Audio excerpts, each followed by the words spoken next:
राजा रघुवंशी हत्या प्रकरण। इस मामले में ज्योतिषाचार्य पंडित अजय दुबे ने कुछ चौंकाने वाले तथ्य प्रस्तुत किए हैं। उन्होंने बताया कि राजा के परिवार ने उनसे प्रश्न कुंडली बनवाई थी, जिसमें कई सवाल पूछे गए थे। पहला सवाल था कि राजा की हत्या हो गई है, लेकिन उनकी बहू सोनम का क्या हुआ?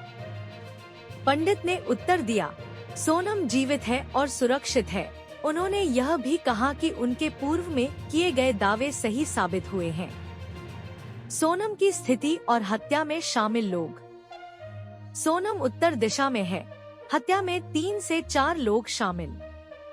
परिवार के दूसरे सवाल पर, अगर सोनम जीवित है तो वह कहाँ है? पंडित ने बताया कि वह उत्तर दिशा में है। तीसरे सवाल पर, हत्या में कौन शामिल है? पंडित ने खुलासा किया कि इसमें 3 से 4 लोग और 1 महिला शामिल हैं। चौथे सवाल पर, वह महिला कौन है? पंडित ने कहा, आपकी बहू सोनम।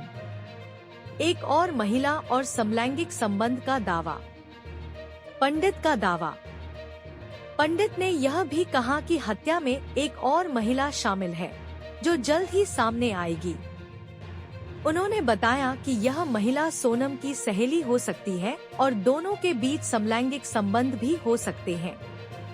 जब इस सवाल को फिर से पूछा गया, तो पंडित ने अपनी बात को दोहराया।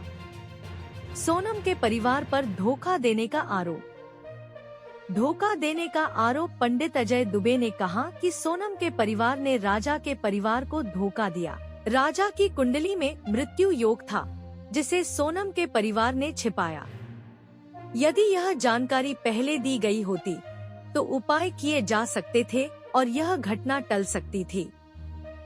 पंडित ने कहा कि उनके द्वारा किए गए दावे अब तक सही साबित हुए हैं। ज्योतिषियों से पूरी जानकारी साझा करने की। ज्योतिषियों से कुछ भी नहीं छिपाना चाहिए। पंडित ने कहा कि परिवार को ज्योतिषियों के साथ पूरी जानकारी साझा करनी चाहिए। कुछ भी छिपाने से राजा जैसी घटनाएं हो सकती हैं। उन्होंने सुझाव दिया कि शादी से पहले केवल गुणदोष मिलान ही नहीं, बल्कि ज्योतिषी से योग भी दिखाना चाहिए, ताकि किसी भी खतरे के लिए उपाय किए जा सके।